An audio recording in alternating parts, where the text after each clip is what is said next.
Hello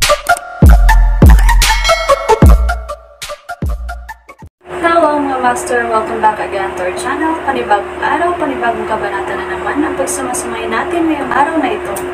At kung bago ka sa ating channel, pag-click ang subscribe button and hit the notification bell para updated kayo sa ating mga susunod na videos. So mga master, bago natin simulan ng ating kabanata ngayong araw na ito, huwag po sana natin skip yung ads mga master no, dahil malaking bagay na po yan sa ating munting channel. So simulan na natin kabanata ngayong araw na ito. Let's go!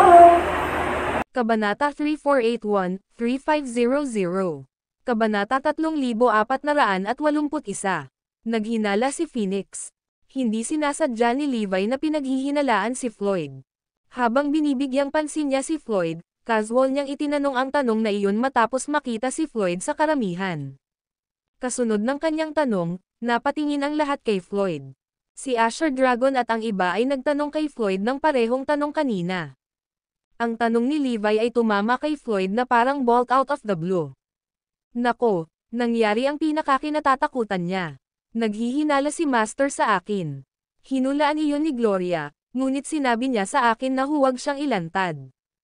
Nagsimulang magpanik si Floyd. Ako, nauutol niyang sabi, na walan ng sasabihin. Obviously, may mali sa kanya. Matalim ang tingin ni Levi habang nakatitig kay Floyd. Nagulat si Floyd. Alam niyang wala siyang masasabi ngayon at nanganganib na ilantad ang anuman. Ang bait ni Master, kaya siguradong makikita niya ang kasinungalingan ko. Kung walang ibang pagpipilian, kailangan kong ibunyag ang katotohanan. Bago pa siya makapagtapat kay Levi, tumawa ng malakas si Asher Dragon at iba pa. Boss, wala kang ideya ha. Matagal nang tumigil si Floyd sa pakikipag-ugnayan sa babaeng iyon. Nakilala namin siya dati, at hindi siya pushover. Hindi kaya ni Floyd na kontrolin siya. Bukod dito, ang ecclesiastic order ay ating kaaway. Naniniwala akong alam na alam iyon ni Floyd. Oo, alam ni Floyd na gagamitin siya. Matalino siya para putulin ang relasyon niya noon. Si Floyd ay mas magbantay kaysa sa amin sa mga ganitong oras. Walang ideya si Floyd kay Asher Dragon at ang iba ay tutulong sa kanya na linawin ang bagay. Naninipais ang labi niya habang sinasabi, oo, guro.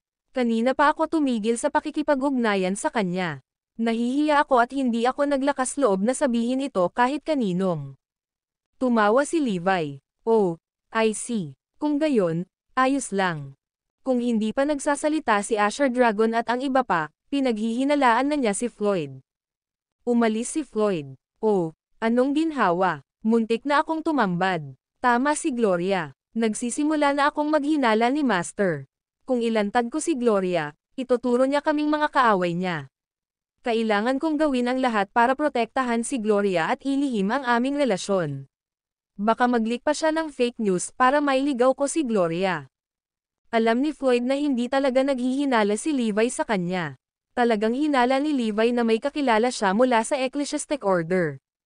Kailangan niyang maging mas maingat simula ngayon.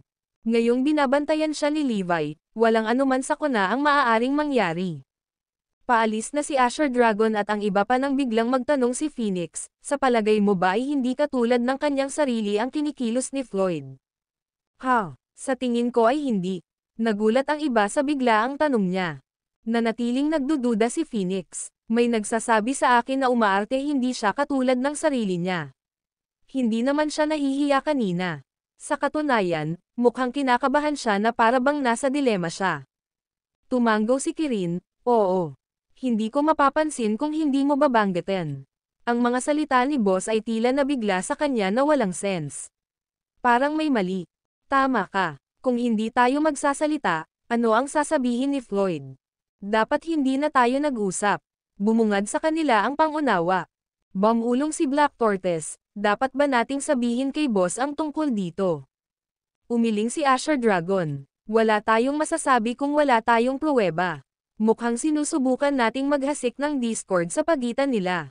Well, tama ka. Naghinala kami, pero hindi naman parang may ginawang mali si Floyd. Kung kami ay mali, iyon ay maaaring maging isang malaking problema. Gusto tayong ipaghiganti ni Floyd, kaya hindi maganda na pagbintangan natin siya ng walang dahilan. Dapat natin itong ilihim sa atin. Sa huli, Napagpasyahan nilang ilihim ito sa kanila, dahil ayaw nilang magalit ang iba. Kung mangyayari iyon, malalagay si Levi sa isang mahirap na lugar. Gayunpaman, nagpasya si Phoenix na bantayan si Floyd para malaman kung tama ang kanyang instincts. Ang video na ito ay edited by Urban Storytelling. Kabanata 3482. Patungo sa Medical Guild. Sinabi sa kanya ng kanyang sixth sense na may mali kay Floyd, kaya kailangan niyang bantayan ito. Sa katunayan, gusto niyang magtungo sa Heavenly Base upang talakayin ito sa kanyang mga kaibigan. Nakilala niya si Gloria dati. Bilang isang babae, alam niyang hindi ordinaryong figure si Gloria. Kakaiba, parang nai-inlove si Floyd kay Gloria. Noon, nakita niyang kakaiba ang kilos nito. Nang maglaon, sinabi ni Floyd na tumigil sila sa pakikipag-ugnay sa isa't isa, ngunit nanatili ang kanyang pagdududa. Ang mga kaganapang pangyayari at kung paano naging balisa si Floyd nang banggitin si Gloria ay itinuro lahat sa isang bagay, may mali. Si Phoenix ay isang babae, kaya siya ay maislan at naghinala kay Floyd. Samantala, medyo kinakabahan si Gloria. Baka nakatakas siya nang hindi nasaktan, ngunit alam niyang nasa panganib pa rin siya. Sa katunayan, siya ay nasa matinding panganib. Si Levi ay mag-iimbestiga sa kanya ng maigi, at maging ang Bone Grandmaster ay nalantad. Malaking tulong ito sa kanya. Bukod dito, hindi niya ito may tatago ng matagal mula sa Holy Guild at sa Ecclesiastic Order. Sa lalong madaling panahon, malalaman nila na may mali sa loob. Kung magsisimula silang mag-imbestiga, mahihirapan siyang mabuhay. Kailangan kong lumago bago malantad ang aking pagkakakilanlan. Kailangan kong kontrolin ang sitwasyon sa halip na hayaan ang iba na pangunahan ako sa pamamagitan ng ilong. Kung hindi, mamamatay ako sa isang kakilakilabot na kamatayan. Kung ang sites ang nalantad, maaari nilang gawin ang suntok para sa kanya sandali. Ngayon na siya ay nasa ilalim ng maingat na mga mata ng lahat, siya ay natatakot na mapunta sa gulo. Dapat ba akong magsikap para mabuti ang sarili ko?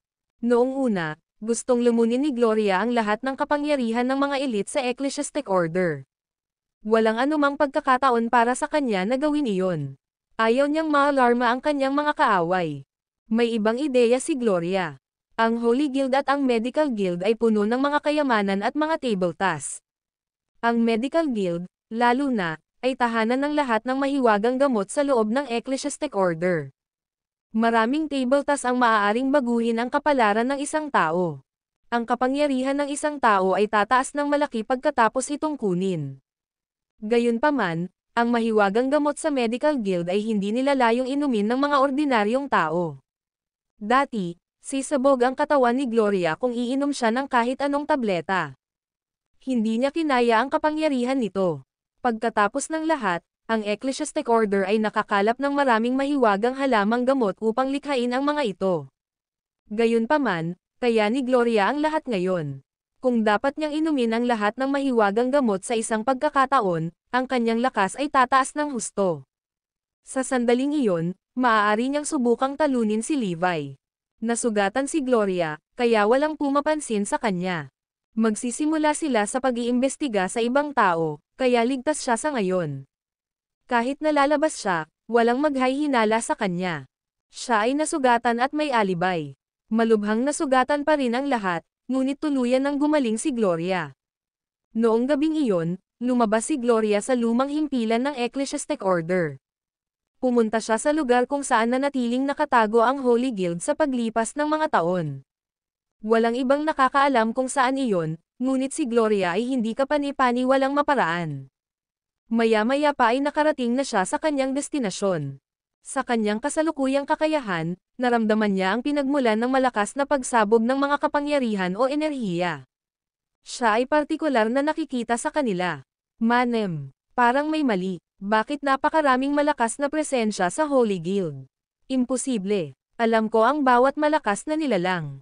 Bakit may mas makapangyarihang nilalang kaysa sa inaasahan?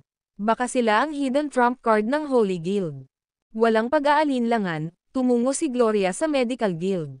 Ang Medical Guild ay medyo tahimik, dahil ito ay matatagpuan sa isang liblib na lugar sa loob ng Holy Guild. Walang tao doon. Mas gusto ni Yusuf ang isang tahimik na kapaligiran, kaya gagawa siya ng mga table task ng mag-isa sa medical guild at pinagbabawalan ang sino mang mang-istorbo sa kanya. Kaya, nag-iisa siya sa pangunahing bulwagan ng medical guild. 2 sa aming mga alagad ang nagbabantay sa pintuan, at walang ibang tao sa paligid. Dumating si Gloria at nilamon silang 2 agad. Pumasok siya sa main hall ng medical guild. Sino ito? Isang malamig na boses ang umalangaw-ngaw. Ang video na ito ay edited by Herban Storytelling. Kabanata 3483. Nasira ang lahat ng kanyang pagsisikap. No wonder ikaw si Master Yusuf. Naramdaman mo ang aking pagdating ng matulin, natatawang pahayag ni Gloria. Akala niya ay nakalusot siya nang hindi nagpapaalam sa sinuman, ngunit nahuli siya ni Yusuf nang makapasok siya. Maaaring siya ay nahilig sa paglikha ng mga table tasks, ngunit siya ay isang makapangyarihang nilalang. Sa katunayan, nabalitaan siyang mas malakas kaysa kay Solocas. Gayunpaman, wala siyang ginawa kundi gumawa ng mga table tasks.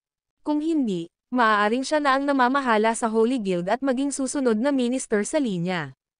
Nagulat si Gloria sa kapangyarihan niya. Sa katunayan, si Master Yusuf ang pinakamakapangyarihang tao sa Ecclesiastic Order. Kahit si Solocas ay hindi niya kapareha. Kung wala ang ministro, siya ang magiging pinakamakapangyarihang tao. Wala siyang ideya na makakasagabal siya sa pinakamalakas na nilalang pagdating. Bata at gwapo si Yusuf. Panay ang tingin niya kay Gloria nang mapansin niyang may mali. Sino ka? Bakit ka nandito? Tanong niya. Bueno, pumunta ako dito upang kainin ang lahat ng mahiwagang gamot sa medical guild, pagsisiwalat ni Gloria na may ngiti. Lahat ng mahiwagang gamot, hindi ka ba natatakot na sumabog dahil sa sobrang lakas?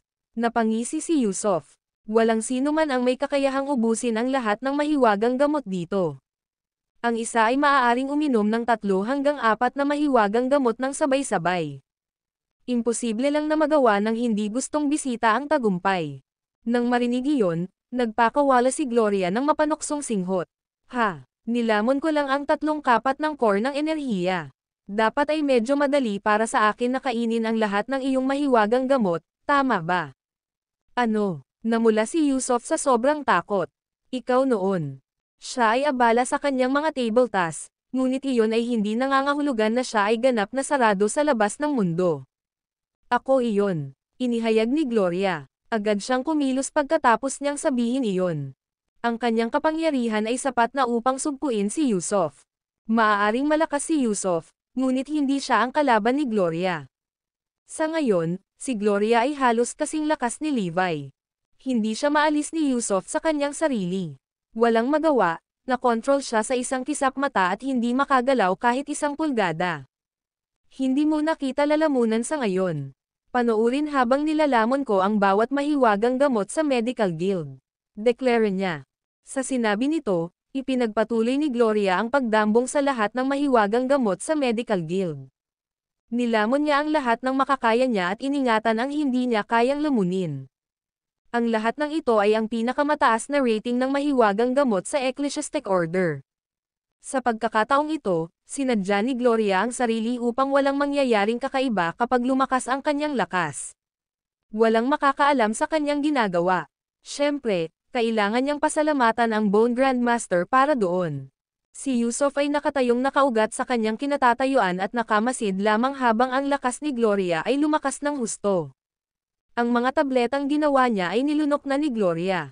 Oh, ang aking mga pagsisikap ay nawala sa alisan ng tubig. Mas gugustuhin ko pang mamatay kaysa masaksihan ko ito. Nako, hindi man lang niya napigilan. Ganon din ang pakiramdam ng top 10 noon. Walang pupunta sa medical guild. Ang 2 lang na pinayagang magbantay sa labas ay pinatay ni Gloria. Kaya, walang nakakaalam kung ano ang ginagawa ni Gloria sa medical guild. Kinuha niya ang kanyang oras upang lamunin ang lahat ng mahiwagang gamot at dahan-daang dagdagan ang kanyang lakas. Si Yusuf ang tanging saksi sa paglaki ni Gloria. Wow! Nararamdaman ni Gloria na nagbabago ang kanyang katawan.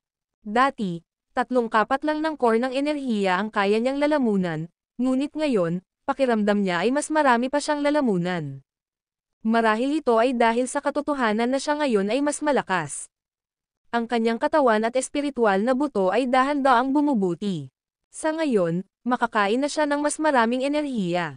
Sa kanyang pagtataka, kinain niya ang lahat ng mahiwagang gamot sa medical guild. Hindi nagtagal ay naabot niya ang kanyang mga limitasyon. May mga natira pa, pero binalak niyang isama ang mga ito. Isasama rin kita, anunsyo niya. Pagkasabi noon, dinala ni Gloria si Yusuf. Sa totoo lang, walang silbi na lumunin si Yusuf. Gusto niyang dalhin siya sa Bone Grandmaster. Ilang taon na ang nakalilipas, pinaalis ni Yusuf ang Bone Grandmaster sa Medical Guild. Siya ay naghiganti para sa kanya. Ang video na ito ay edited by Urban Storytelling. Kabanata 3484. Isang sabuatan. Biglang humagalpak ng tawa si Gloria. Ganito na ba ako kalakas ngayon? Sa labas, natutuwa siya sa kapangyarihan sa loob ng kanyang katawan at nagniningning. Nakakatakot ang presensya ko ngayon. Ha, Levi, malapit na kitang maabutin. Sa tingin ko kaya ko nang makipaglaban sa iyo ngayon. Pagmamalaking bulalas niya. Hindi maikakailang tiwala si Gloria dahil napakalakas niya ngayon. Sa wakas, sapat na ang kanyang kakayahan upang labanan si Levi. Binalot ng takot ang lalamunan ni Yusuf. Ang huling tao na nakita niyang malakas ay ang ministro, na nawala ng walang bakas. Walang makakapigil kay Gloria, kaya nasa panganib ang Ecclesiastic Order. Kaya niyang sirain ang buong Ecclesiastic Order. Ang pagtuklas na ito ay sobrang nakakatakot, at hindi niya maisip ang mga kahihinatnan. Bago umalis, may naalala si Gloria. Manem, dapat ko bang tingnan ang Holy Guild?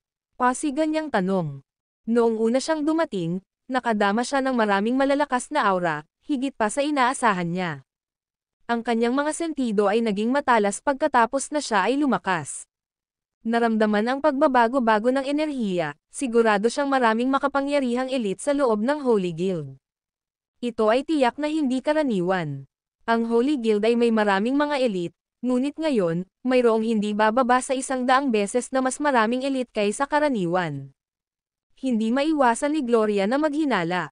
Isa lang ang ibig sabihin yun, may mga elite sa loob ng Holy Guild na itinatago nila sa Ecclesiastic Order. Marahil ay may binabalak si Solocas. Halata kay Gloria na may lihim na motibo si Solocas. Nais niyang mamahala sa Ecclesiastic Order at maging susunod na ministro. Parang ang Holy Guild ang nasa likod ng pagkawala ng ministro. Tingnan natin kung anong sikreto ang itinatago ng Holy Guild. Kung hindi lang siya malakas, hindi niya mararamdaman ang mga aura na iyon. Dati, nadama niya na para siyang isang Diyos na isang liga sa itaas ng mga tao. Siya ang may kontrol sa kanilang buhay. Gayunpaman, iba ang mga bagay ngayon. Pakiramdam niya ay naging isa na siya sa mundo. Siya ay parehong langit at lupa. Lahat ng bagay sa mundo ay abot kamay niya. Siya ay sapat na malakas upang madama ang bawat maliit na bagay kung gusto niya. Hindi nagtagal, nakarating siya sa lugar kung saan nagtipon ang mga elite na may malakas na pagsabog ng mga pagbabago sa enerhiya. Gusto niyang makita kung sino talaga sila. Ang mga taong ito ay nakatago sa pinakaliblib na lugar sa loob ng Holy Guild.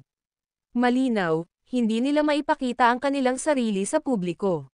Walang makakahanap sa kanila. Nagsilbi lamang iyon upang patunayan ang palagay ni Gloria. Sinundan niya ang pagbabago-bago ng enerhiya at hindi nagtagal ay nakarating siya sa kanyang destinasyon. Kasama rin niya si Yusuf. Halos hindi niya maitago ang pagkagulat nang matuklasan niya ang ganoong lugar sa Holy Guild. Bakit may ganitong lugar sa Holy Guild? Napakaraming elite dito. Saan sila nanggaling? Walang ideya si Yusuf kung saan sila nanggaling. Nahuhumaling siya sa kanyang mga table tasks ngunit alam niya ang lahat tungkol sa Holy Guild. Kung hindi niya alam kung saan nanggaling ang mga elite, hindi maikakailang may mali. Kinuha ni Gloria ang ekspresyon ni Yusuf at napagtanto kung ano ang nangyayari. Si Solocas ay dapat na nagtatago ng maraming mandirigma sa kanyang sarili nang hindi nagpapalam sa sinuman. Maging si Master Yusuf ay itinago sa dilim. Seryoso ito. Nakangiting sabi niya, dapat mong malaman na ang Ecclesiastic Order ay hindi katulad ng sa tingin mo. Kung huminto ka sa paggawa ng mga table tasks at umakyat upang maging pinuno, maaaring may pagkakataon. Ganito ang mangyayari kapag iniwan mo ang lahat kay Solocas.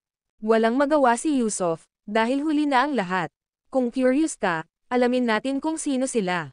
Dinala ni Gloria si Yusuf ng malalim sa lugar. Itinuring itong isang restricted area sa loob ng Holy Guild. Walang kaalam-alam si Yusuf na mayroong lugar na ito, pati na ang iba. Ilang sandali pa, nakarating na sila sa lugar kung saan nagtitipon ang mga elite. Ano? Sila yon. Nagulat si Gloria. Ang video na ito ay edited by Urban Storytelling. Kabanata 3485. Pagtuklas sa CITES. Natigilan si Yusuf na malapit ng malaglag ang kanyang mga mata. Tiyak na ito ang pinaka-nakakagulat na pangyayari na naranasan niya sa buong buhay niya. Seryoso, paano kaya sila? Kahit kailan ay hindi niya naisip na makikita niya ang grupo ng mga tao dito. Ibinahagi rin ni Gloria ang kanyang damdamin. Siya ay lubos na hindi makapaniwala. Sa kabila ng paggawa ng iba pang mga pagpapalagay kanina, hindi niya alam na magiging sila iyon. Sa wakas, naunawaan niya kung bakit ang pinakamapanganib na lugar ay ang pinakaligtas na lugar. Bumagsak ang panga ni Yusuf ng napakalawak na sapat na upang ipasok ang isang itlog sa loob. Hindi man lang siya ganito na bigla nang sumilip si Gloria sa kanyang teritoryo kanina. Paano ito mangyayari sa Holy Guild? Bakit nandito pa sila? Kurba ang mga labi ni Gloria. Nagulat din ako. Hindi ako makapaniwala na ginawa ito ni Solocas. Nagtataka ako kung paano sila nawala ng walang bakas. Walang ideya si Gloria na mayroong isang tao sa Ecclesiastic Order na kaparehan niya sa mga tuntunin ng karunungan. Mukhang lahat ng tao ay may kanya-kanyang scheme at plot. Hindi ko dapat minamaliit ang lahat. Hindi makapagsalita si Yusuf, pero halatang tulala siya sa eksenang nasa harapan niya. Napatingin si Gloria sa mga taong nasa ilalim niya at mahinang tumawa. Kanina pa kita hinahanap. Alam kong hindi ka nawala ng walang dahilan. Nandito ka pala. To think na high and low ako nang huhuli para sa'yo all this time. Dito ka na lang. Sa wakas natagpuan na rin kita. Halos hindi mapigilan ni Gloria ang pananabik, dahil kakampi ang Lady Luck. Nakuha niya lahat ng gusto niya. Ito ay isang mahirap na paglalakbay, ngunit ang mga resulta ay kasiya siya. Natupad na ang pangarap niya. Ang grupong ito ng mga tao ay walang iba kundi ang CITES, na hinahanap nila ni Levi saan man. Walang nakakaalam na nasa loob sila ng Holy Guild. Ang CITES ay ang nakikitang kaaway ng Ecclesiastic Order. Matagal na silang magkaaway. Gayunpaman, ang CITES ay nasa loob na ngayon ng Holy Guild, ang utak ng Ecclesiastic Order. Ang lahat, kabilang ang mga miyembro ng Ecclesiastic Order, Gloria, at Yusuf, ay hindi nakita ang pagdating nito. Ang Holy Guild ay kasabwat ang CITES. Ligtas na sabihin na ang Holy Guild ay nasa ilalim ng kontrol ng CITES. Kinokontrol ni Solocas ang Ecclesiastic Order, at ngayon ang Ecclesiastic Order ay nasa ilalim ng kontrol ng CITES. Sa wakas ay naunawaan na nila kung bakit buhay pa si CITES ngunit tumangging magpakita ng kanilang sarili. Noong nakaraan, ang CITES ay tiyak na lalaban sa Ecclesiastic Order ng madalas. Gustong-gusto ng CITES ang pagpunta sa digmaan, at madalas silang nakikipaglaban sa Ecclesiastic Order. Sila ay nasa isang labanan o nasa daan patungo sa isang labanan. Gayunpaman, nanatili silang mababa sa mahabang panahon. Ang CITES ay mabisyo rin at uhaw sa dugo. Gustong-gusto nilang lipulin ang buong angkan. Matapos mahati ang Ecclesiastic Order sa ilang malalaking paksayon, hindi maiwasang matakot sa CITES. Ngayon ay hindi sila nagkakaisa, kaya isa-isa silang sirain ng CITES. Papawiin sila ng CITES kung sasaktan sila. Maging ang 5 pavilion ay may ganitong pag-aalala. Ang lahat ay hindi nang ahas na banggitin ang CITES dahil sa takot na mapuksa. Alam ni Sonia at ng iba pa ang lahat ng ito ay ang CITES ngunit hindi nang ahas na umimik, dahil natakot sila. Sa kabila ng takot ng lahat, ang CITES ay hindi nagpakita ng kanilang sarili. Hindi rin nila pinatay ang sinuman mula sa Ecclesiastic Order o pinawi ang anumang angkan. Ang CITES ay walang ginawa o nagpakita ng kanilang sarili sa publiko. Kung hindi kumilos si Levi, hindi rin magpapakita si CITES. Hindi kailanman naisip ni Gloria ang ganitong paraan. Ngayong alam na niya ang totoo, nakaramdam siya ng lamig sa kanyang gulugad. Ang CITES ay palaging nasa loob ng Holy Guild, sa ilalim mismo ng kanilang mga ilong. Gumagawa sila ng aksyon laban sa Ecclesiastic Order sa ibang paraan. Ang video na ito ay edited by Urban Storytelling. Kabanata 3486. kung nasaan ang elemental spiritual bones. Sa dahan-daang paglusot sa Ecclesiastic Order, nagawa nilang sakupin ang buong organisasyon ng paisa-isa. Noon nalaman ni Gloria na may kaugnayan ang lahat kay Solocas. Iniisip ko kung si Solocas ang utak sa likod ng lahat ng ito, o kung isa lang siyang papel na kumikilos sa ilalim ng utos ng iba. I bet ito rin ang dahilan kung bakit gusto niyang maging pinuno ng Ecclesiastic Order. Malamang miyembro siya ng CITES. Ang Ecclesiastic Order ay hindi inaasahan na iyon. Kung ang isang miyembro ng CITES ay namumuno sa Ecclesiastic Order, kung gayon sila ay matagumpay na nakapasok sa Holy Guild at nakakuha ng kabuoang kontrol sa Ecclesiastic Order.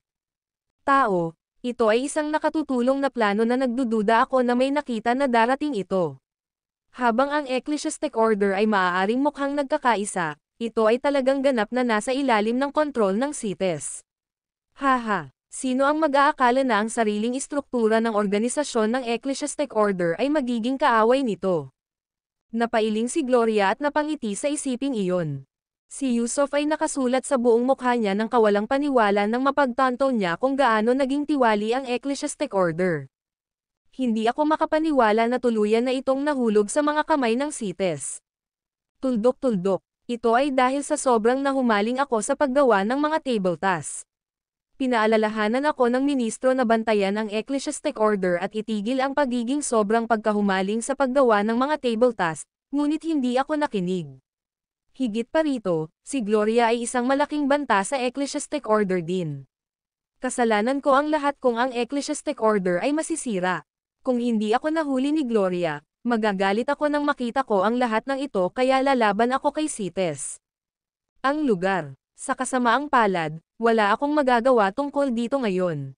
Dahil sa kalagayan ng mga bagay, maaari lamang akong manood ng walang magawa habang ang Ecclesiastic Order ay nawasak. Malamang na hindi natin mababago ang isang bagay kahit na may ministro sa paligid, lalo na kung wala siya. Ngayon na ako ay walang iba kundi isang bilanggo, wala na talaga akong magagawa. Sa halip na umalis kaagad, tumayo si Gloria sa gitna ng mga CITES at nanunood. Nandito rin ang babaeng ito. Bulong ni Gloria sa sarili nang mapansin niya si Magdalena sa karamihan. Asawa yan ni Solocas. Ayon sa aking mentor, ang ganda-ganda niya noon kaya tontoneladang manliligaw ang nag-aaway sa kanya. Sa bandang huli, si Solocas ang nagawang manalo sa kanya at pakasalan siya. Narinig ko rin ang tungkol sa isang hindi kapani-paniwalang malakas na babae sa isang makapangyarihang deviant clan. Siya ay kamangha-mangha sa kanyang hitsura at sa kanyang mga kakayahan, ngunit namatay ng wasakin ng Ecclesiastic Order ang lihis na angkan na iyon. Ang hula ko, iisa lang talaga ang dalawang babaeng iyon. Ang lihis na angkan ay hindi talaga ganap na nalipol, at si Magdalena ay isa sa mga nakaligtas. Mukhang si Magdalena ay talagang nabubuhay na miyembro ng lihis na angkan na iyon. Napabuntong hininga si Gloria sa pag-iisip tungkol doon.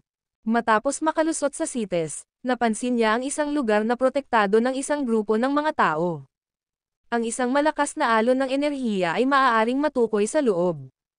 Parang may naglilinang doon. Nang mapansin may mali, mabilis na pumasok si Gloria at gumawa ng malaking pagtuturo.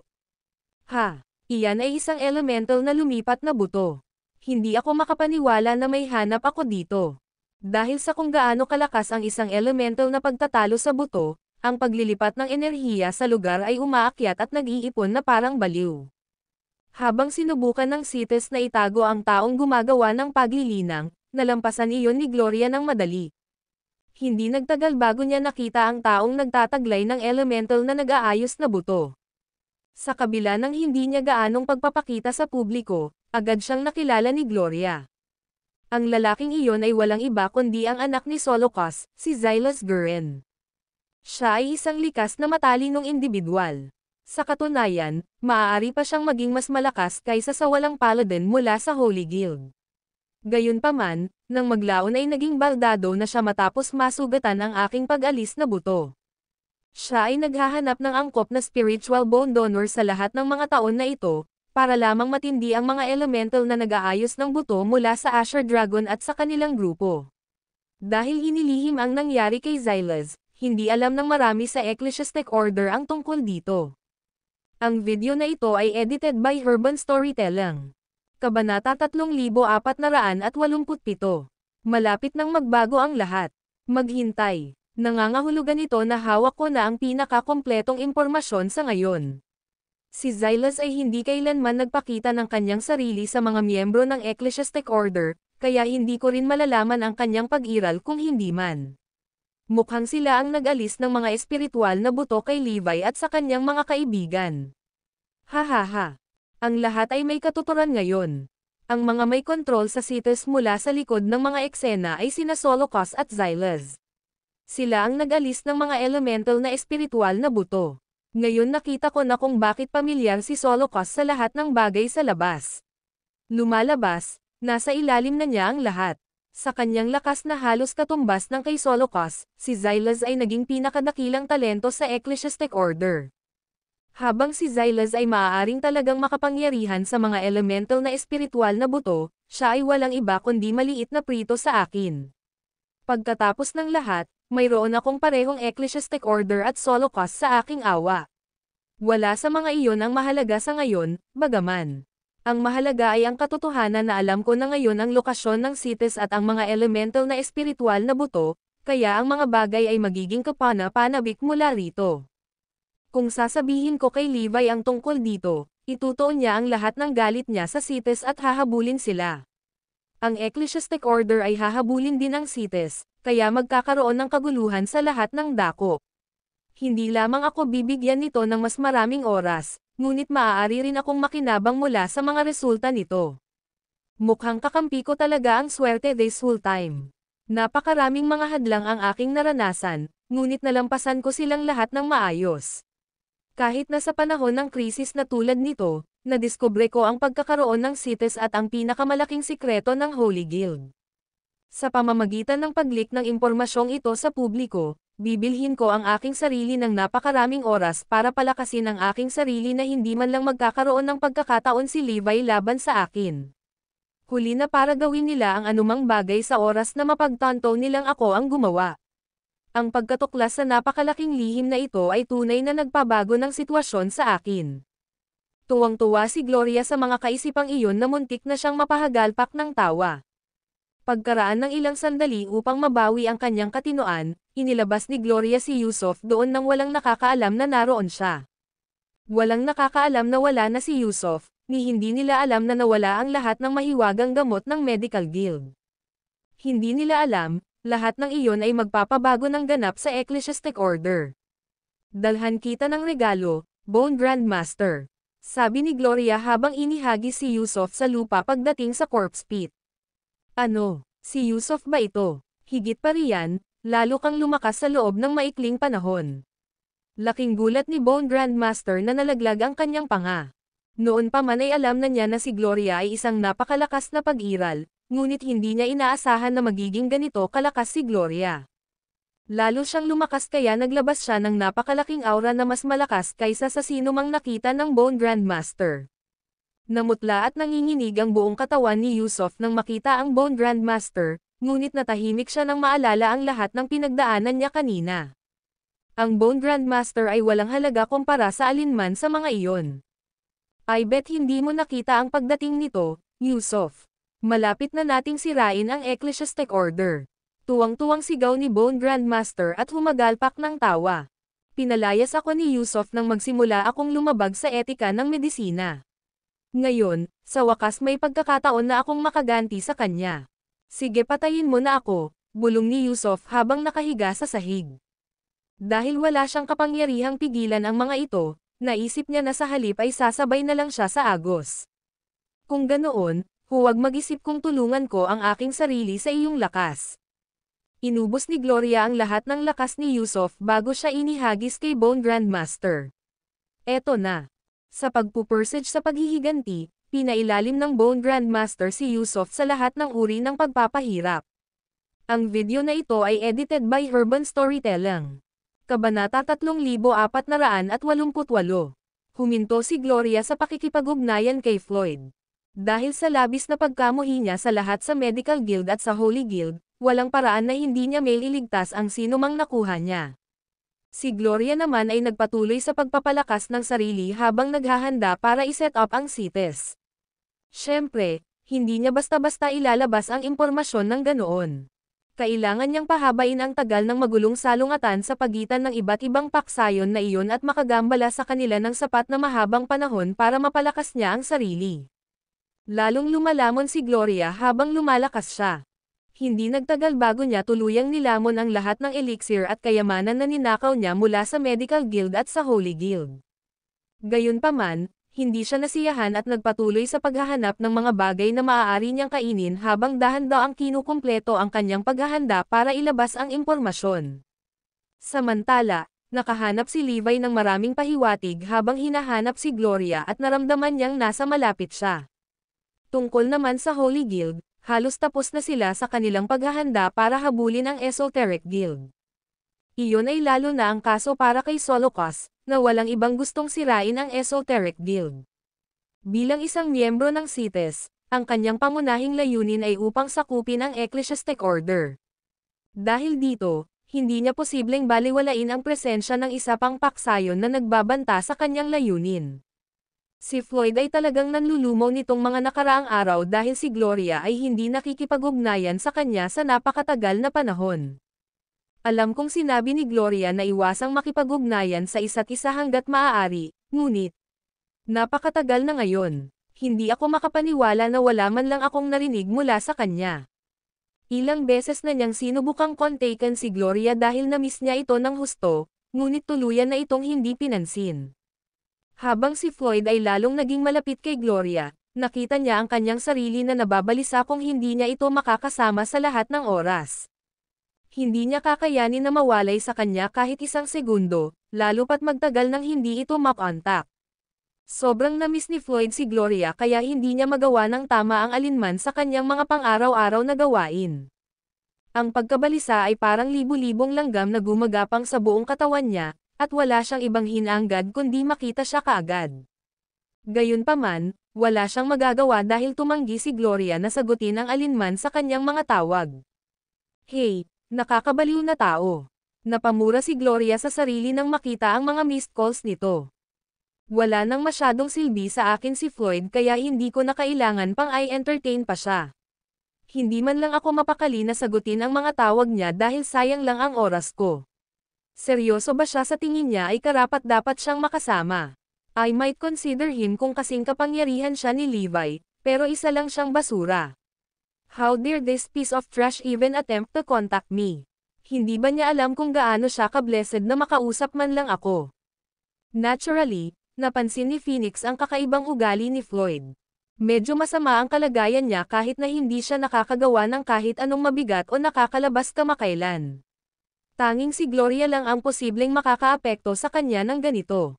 Ang hula ko, nakikipag-ugnayan pa rin siya kay Gloria, pero tuluyan na itong hindi pinapansin. Iyon siguro ang dahilan kung bakit siya depressed. Dahil walang anumang ebidensya si Phoenix na magpapatunay sa kanyang teorya, maaari lamang niyang ipagpatuloy ang pagmamasid kay Floyd sa ngayon. Tiyak na, ang kanyang kalagayan ay patuloy na lumala sa paglipas ng panahon. Hindi lang siya nawalan ng gana, kundi huminto pa siya sa pagtatanim at nagpakalma na lang buong araw. Si Floyd ay lubhang naghihintay ng tugon mula kay Gloria, ngunit ang tugon na iyon ay hindi dumating. Parang nawala si Gloria sa hangin. Mangyaring bigyan ako ng sagot, Gloria. Gusto ko lang malaman kung paano ka gumagaling sa mga sugat mo. Nasa bingit ng pagkawala ng isip si Floyd habang hinihintay ang sagot nito, na hindi niya alam na isa lang pala itong wishful thinking sa kanyang panig. Ang video na ito ay edited by Urban Storytelling. Kabanata 3489. Isang emergency. Ang tugon ni Gloria ay hindi darating kahit gaano pa siya katagal maghintay, kaya ang pagkilos ng paghihintay mismo ay ganap na walang kabuluhan, sa simula. Kung tutuusin, wala siyang dahilan para mag-aksaya ng oras sa isang sangla na wala naman siyang silbi.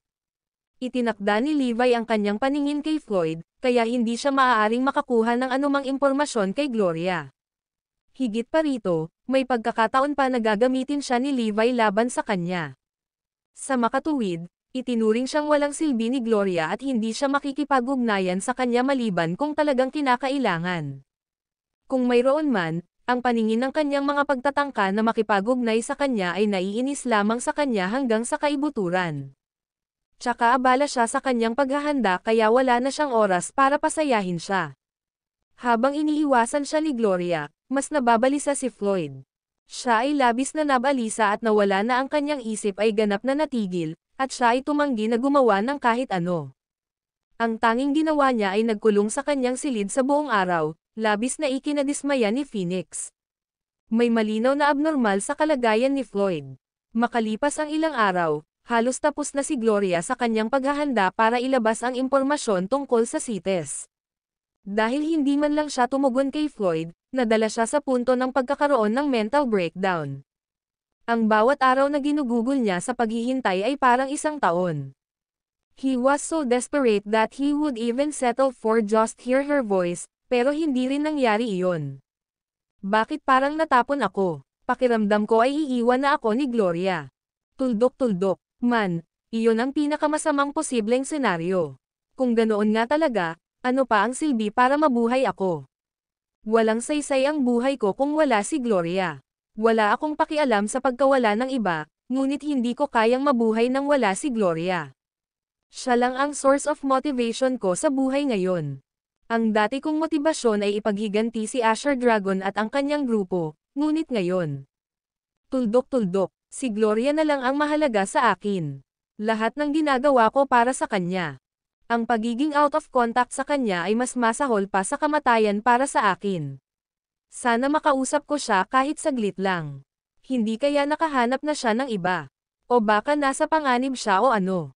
Hindi siya magtatagal ng hindi nakikipag-ugnayan sa akin, kaya tiyak na may nangyari sa kanya. Hindi ito magagawa. Kailangan kong makipag-ugnayan sa kanya, ngunit paano ko gagawin iyon kung hindi niya sinasagot ang mga tawag ko? Pagkaraan ng ilang oras na pag-isipan ang kanyang utak, nakaisip si Floyd ng isang ideya. Yun lang. Sinabi nga ni Gloria na makipag-ugnayan lang ako sa kanya kung may nangyaring malaking bagay, para magsinungaling na lang ako at gumawa ng isang bagay. Desperado na makipag-ugnayan kay Gloria, agad siyang pinadalhan ni Floyd ng mensahe na nagsasabing nagkaroon ng emergency. Si Gloria, na sobrang abala noon, ay namutla at pinagpawisan ng malamig nang makita ang mensahe nito. Anong nangyari? Natuklasan ba ni Levi ang aking lokasyon? Hindi sana magpapadala sa akin si Floyd ng ganoong mensahe kung hindi ito seryoso. Maaaring kaya ko nang ipaglaban si Levi ngayon, ngunit ayaw kong ipagsapalaran ang aking sarili. Kailangan kong maghintay hanggang ang aking tagumpay laban sa kanya ay garantisadong bago ko ilantad ang aking sarili. Kahit pantay-pantay tayo sa labanan, siguradong matatalo ako kung ang Ecclesiastic Order at ang Esoteric Guild ay makakarating dito. Ang aking mga pagkakataong manalo ay wala pang 50% sa ngayon, kaya kailangan kong maghintay hanggang sa ito ay 100% bago ipakita ang aking sarili. Dahil ang pagtatago kay Levi ang aking pangunahing prioridad sa ngayon, ang pakikipag-ugnayan sa akin ni Floyd ng mapilit ay nangangahulugan na natuklasan ni Levi ang aking lokasyon. Ang video na ito ay edited by Urban Storytelling. Kabanata 3490. Gloria lashes out. Sa pag-iisip na iyon, ginulo ni Gloria ang kanyang utak na sinusubukang malaman kung paano niya aksidenteng nalantad ang kanyang lokasyon kay Levi. Dahil wala siyang maisip, huminga siya ng malalim at tinawagan si Floyd. Anong nangyari, Floyd? Bilisan mo at sabihin mo sa akin. Nanginginig si Gloria sa kabila ng pagsisikap niyang manatiling kalmado. Si Floyd naman ay sabik na sabik sa narinig mula sa kanya kaya halos mapasigaw siya. Hay nako, sa wakas ay tinawag mo na rin ako, Gloria. Namiss kita hanggang kamatayan. Halos maluha-luha si Floyd habang ibinuhos niya ang kanyang puso at ipinahayag ang kanyang nararamdamang pagmamahal sa kanya. Sa kasamaang palad para sa kanya, walang pakialam si Gloria sa kanyang malalim na pagpapahayag ng pagmamahal. Huwag mo akong bigyan ng kalokohan. Sabihin mo lang kung anong nangyari. Diretso lang sa punto, di asterisk man it. Tumigil ka sa pag-aaksaya ng oras ko. Paano niya napag-uusapan ang tungkol sa pag-ibig at mga bagay-bagay sa panahon ng krisis na tulad nito? Nakakainis na tanga. Natigilan si Floyd sa gulat. Ano bang sinasabi mo? Ito ang nangyari, Gloria. Sinasabi mo bang hindi sapat ang pagmamahal ko sa'yo? Ang pagmamahal ko sa kanya ang pinakamahalagang bagay sa mundo. Tiyak, ganoon din ang nararamdaman niya. Ang aming pag-ibig sa isa't isa ay labis na walang ibang mas mahalaga. Pastahan ko si Gloria ay dapat na maraming mga bagay na gusto niyang sabihin sa akin din. I see. Malamang nahihiya siya para sabihin ito ng malakas, kaya ako ang magkukusa at ibuhos ang aking puso. Siguradong ganoon din ang gagawin niya pagkatapos marinig ang sasabihin ko. Dahil doon sa isip, nagpatuloy si Floyd, makinig ka sa akin, Gloria. Nami-miss na kita kaya gabi-gabi at araw-araw kitang iniisip. Tahimik lang si Gloria habang nakikinig sa walang humpay na pagdaldaw nito, pero malapit na talaga siyang sumabog sa galit. Sa pag-aakalang ang kanyang pananahimik ay dahil sa kanyang pagbibigay pansin sa kanyang pagpapahayag ng pag-ibig, sinira ni Floyd ang isang matamis na ngiti habang sinabing, "It's your turn to pour your heart out, Gloria. Sobrang tagal na rin nung huli tayong nag-usap. Na-miss mo ba ako?" Inaasahan niyang marinig na sabihin sa kanya ni Gloria kung gaano niya ito na-miss, ngunit malinaw na hindi iyon mangyayari sa lalong madaling panahon. "So, ito lang ang gusto mong sabihin sa akin ngayon?" Mahinahong tanong ni Gloria pagkatapos ng mahabang paghinto. "Oo, nami-miss na kita, Gloria. Mahal na mahal kita kaya gusto kitang makita palagi. Gusto kong malaman kung paano ka gumagaling, kung paano ka lately." Iyon lang ba? Nagsisimula ng lumamig ang tono ni Gloria, ngunit tuluyan ng nalilimutan ni Floyd ang kanyang pagbabago sa tono. "Ano? Hinihiling ba niya sa akin na magpatuloy pagkatapos marinig ang tungkol sa kung gaano ko siya na-miss? Mahilig talaga siya sa mga ganitong bagay, ha? Kung ganoon, I'll gladly express my love for her." With that in mind, Floyd replied, "Tama. Ipinadala ko lang sa iyo ang mensaheng iyon dahil gusto kitang makausap. Hindi ka magre-reply sa mga messages ko, kaya wala akong choice kundi gawin ito. Sa totoo lang, dahil sa mahabang paghihiwalay na ito, napagtanto ko kung gaano kita kamahal. Idiot ka. Sa buong buhay ko, wala pa akong nakitang mas bobo kaysa sa iyo. Ano ang nangyayari sa iyo? Nataman mo ba ang iyong sarili sa ulo noong ikaw ay maliit o ano? Paano mo matatawag na lalaki ang sarili mo kung gumagawa ka ng katangahan? Isa kang walang kwentang basura, naririnig mo. Sa totoo lang, mas malala ka pa dyan. Paano naging alagad ni Levi ang isang taunang tulad mo? Wala kang katulad sa kanya. Sa totoo lang, hindi mo dapat sabihin kahit kanino na ikaw ay disipulo niya dahil sinisiraan mo lang ang pangalan niya. Sa lahat ng lalaking nadatnan ko, ikaw ang pinakatanga. Gumagawa ka ba ng anumang bagay na kapaki-pakinabang? I bet you're fated to be a useless piece of shit for the rest of your miserable life.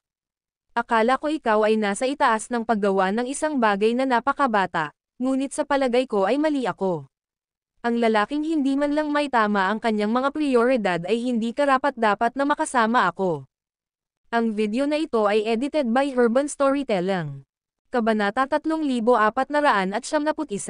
Walang kwentang kapirasong basura. Napatulala si Floyd nang marinig ang masamang tugon ni Gloria. Tinamaan siya nito na parang bolt mula sa asol at tinamaan siya ng napakalakas na nag-iwan sa kanya ng tuluyan sa pagkabigla. Sa sandaling iyon, nadama ni Floyd na walang laman sa loob na hindi siya naiiba sa isang zombie. Ano? Paano naging ganito ang mga bagay? Bakit ako sisigawan ng galit na galit si Gloria? May naririnig ba ako? Imagination ko lang ba ang lahat? Hindi. Naririnig ko pa rin ang mga panlalait niya na umaalingaw-ngaw sa tenga ko at tumutusok sa puso ko. Totoo naman na nagsinungaling ako sa kanya na may emergency, pero ginawa ko lang yun dahil miss ko na siya. Hindi na niya ako kailangang sigawan ng ganito kabisyo, diba? Totoo na ako ay binabantayan ngayon, at madali kong ilantad ang kanyang lokasyon sa pamamagitan ng pakikipag-ugnay sa kanya. Kahit ganun, lalaki pa rin ako sa kanya. Dapat niyang maunawaan na nag-take lang ako ng malaking panganib dahil na-miss ko siya ng sobra. At saka, nasa honeymoon phase na kami ng aming relasyon, kaya ang paghihiwalay kahit sa pinakamaikling sandali ay lubhang masakit. She should be missing me like crazy too, so why did she shed so much abuse at me instead? Anong nangyari kay Gloria? Bakit niya ako tinatrato ng ganito? Alam kong nagsinungaling ako sa iyo, pero ginawa ko lang iyon dahil gusto kitang makausap at malaman kung ano ang kalagayan mo. Hindi mo alam kung gaano kita na-miss, Gloria. I don't think dapat pinapagalitan mo ako ng ganito ka-harsh niyan. Sorry talaga sa ginawa ko ha. Ayaw pa ring maniwala ni Floyd na sinadya ni Gloria ang sinabi niya kanina. Siguradong may dahilan si Gloria kung bakit niya ako pinagsasabihan ng mga karumal-dumal na bagay. I'm sure hinahayaan lang niya ang init ng ulo niya, yun lang. Noon pa man ay napakabait niya sa akin, kaya hindi niya sinasadya ang sinabi niya. I bet galit lang siya sa akin for put her at risk by lying to her. Bagamat medyo sukdulan ang tugon niya, alam kong ganoon lang ang naging reaksyon niya dahil sa takot. I crossed the line with my actions and ended up scaring her, so it's all my fault. Hindi dapat ako nag-impulsive at childish. Bilang lalaki, dapat kong tanggapin ang buong responsibilidad kahit si Gloria ang may kasalanan. Ito lang ang tanging paraan para maayos ko ang relasyon natin. Mutual ang pagmamahalan namin sa isa't isa, kaya sigurado akong matauhan siya at patatawarin ako. Siya ay isang napakatalino na babae, kung tutuusin. Sa pag-aakalang galit lang si Gloria sa kanya dahil sa kanyang ginawa, nagsimulang humingi ng tawad si Floyd ng husto sa pag-asang maayos ang sitwasyon. Pasensya ka na, Gloria. Sorry talaga. Talagang naniniwala si Floyd na lalambing si Gloria pagkatapos marinig ang kanyang paghingi ng tawad at marahil ay humingi pa ng paumanhin sa pagbigkas sa kanya ng ganoon. Siyempre, hindi iyon nangyari. Nawala ka na ba sa isip mo? Alam mo ba na inilagay mo ang buhay ko sa panganib? Ikaw freaking idiot. Huwag mo na akong kontaken muli, naririnig mo. Freak off, ikaw na basura. Galit na sigaw ni Gloria sa kanya at pinutol ang lahat ng komunikasyon pagkatapos noon. Ang video na ito ay edited by Urban Storytelling. Kabanata 3472. Nagsinungaling ka sa amin. Ano? Hindi ito maaaring tama. Hindi ba ito yung part na humihingi siya ng tawad sa akin at sasabihing okay na ang lahat? Bakit niya ako bibigyan ng pang-aabuso at putulin ang lahat ng komunikasyon sa pagitan namin? Hindi pa rin makapaniwala, matigas na sinubukan ni Floyd na tawagan si Gloria ng paulit-ulit, ngunit walang resulta. Para bang nadismaya ito sa kanya at napagdesisyonan niyang iwan siya ng tuluyan. Nababaliw na si Floyd dahil sa stress at pagkabalisa sa puntong iyon. Dapat naging sweet at lovely-dovey couple kami, kaya paano naging ganito ang mga bagay? Galit talaga sa akin si Gloria, ha? Siya ay isang babae ng mga prinsipyo, kaya ang aking mga aksyon ay dapat na lumampas sa linya o ano. Binalaan niya ako na huwag makipag-ugnayan sa kanya maliban kung ito ay isang tunay na emergency, ngunit hinayaan ko ang aking damdamin na madamay sa akin at sumalungat pa rin sa kanyang mga tagubilin. Naiintindihan ko kung bakit siya magagalit sa akin, ngunit parang may hindi tama. Kahit nagalit siya, ang kanyang tugon ay medyo sukdulan. It's almost like she's determined to dump me or something. Ano ba ang nangyayari dito? Si Floyd ay lubos na nawasak at nalulungkot sa pag-iisip na mawala ng tuluyan si Gloria. Ang tingin sa kanyang mga mata ay naging mapurol at walang laman habang siya ay nalubog sa kawalan ng pag-asa. Samantala, si Gloria naman ay umiinit pa rin matapos ibaba ang telepono. Hindi ako makapaniwala na gagawa ng ganito katanga si Idiot Floyd. Isa lang siyang piraso sa board ko. How dare he even think na ligawan ako? Nakakaloka. Sa sobrang takot ko ay basang-basa pa ang likod ko sa malamig na pawis, damn it. Siguro dapat mo siyang kontrolin.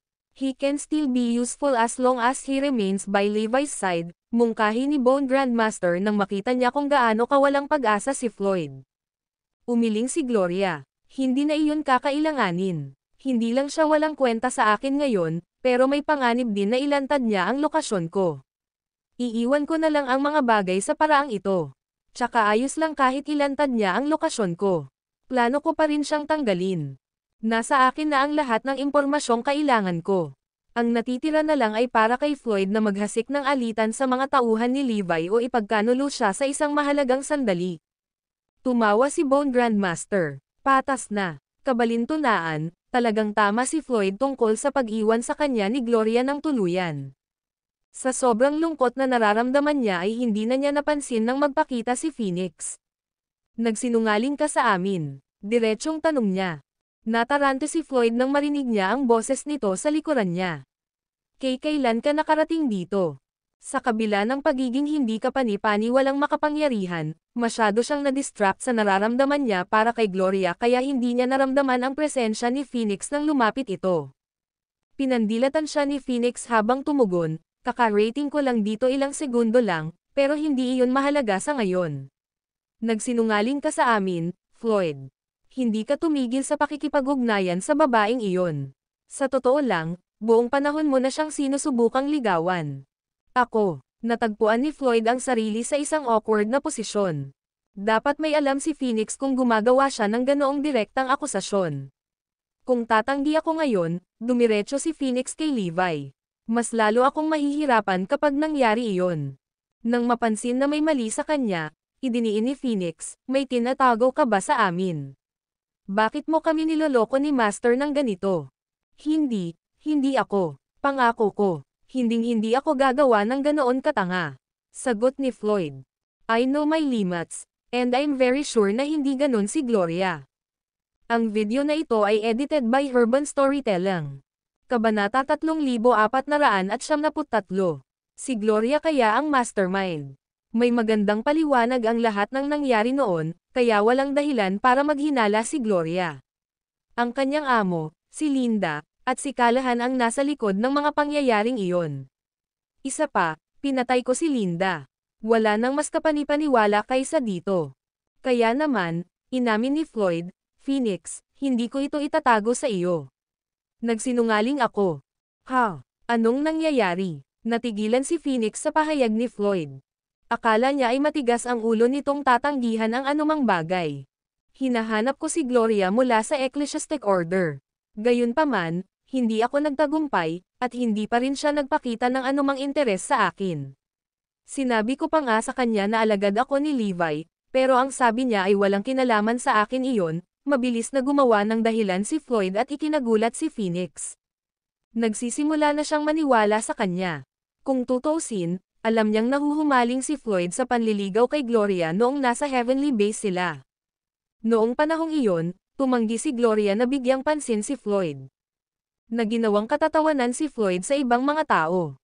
Hanggang ngayon, I still failed to make her fall for me. Natatakot ako na pagtawanan mo ako at ang iba kapag sinabi ko ang totoo.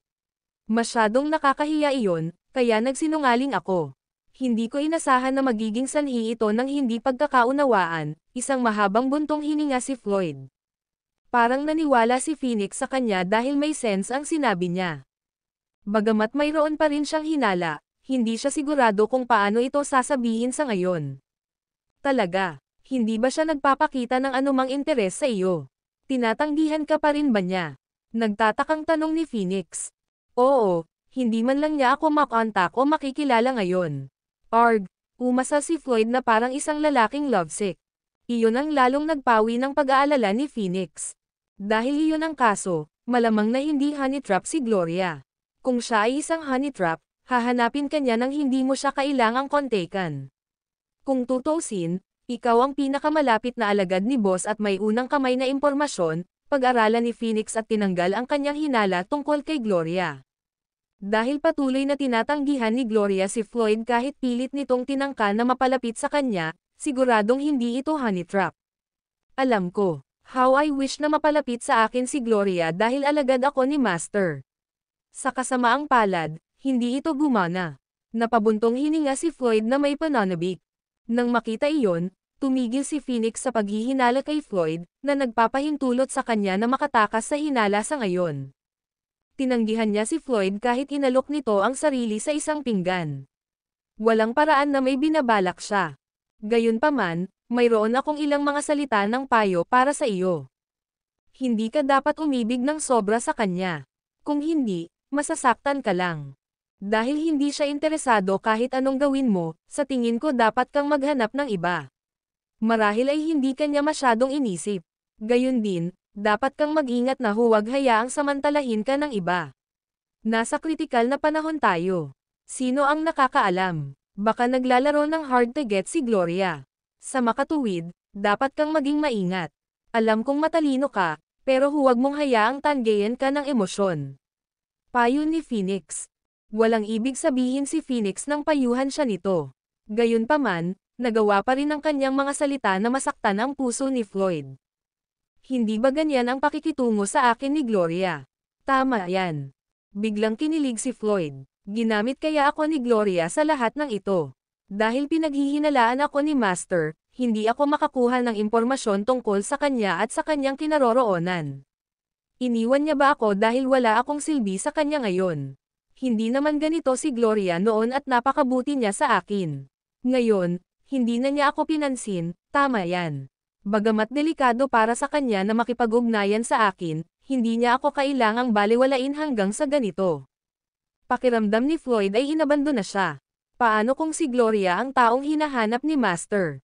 Ibig sabihin nilapitan niya ako para alamin ang tungkol kay Master at ang kanyang kinaroroonan. Na tumutugma sa lahat ng nangyari kamakailan. Wala akong silbi sa kanya ngayon.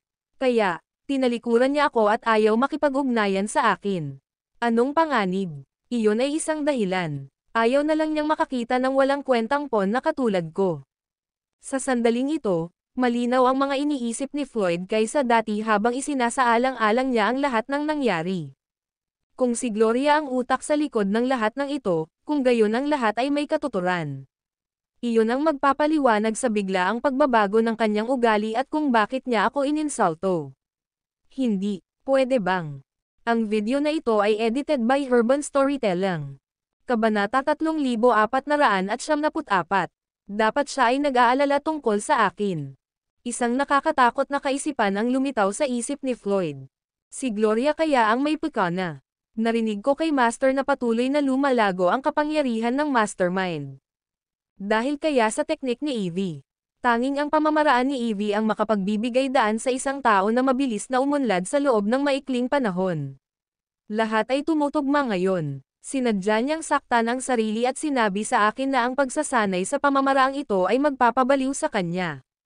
Ito ay isang lansihin upang pigilan ako na malaman na gusto niyang ipagpatuloy ang pag-aaral ng diskarteng ito.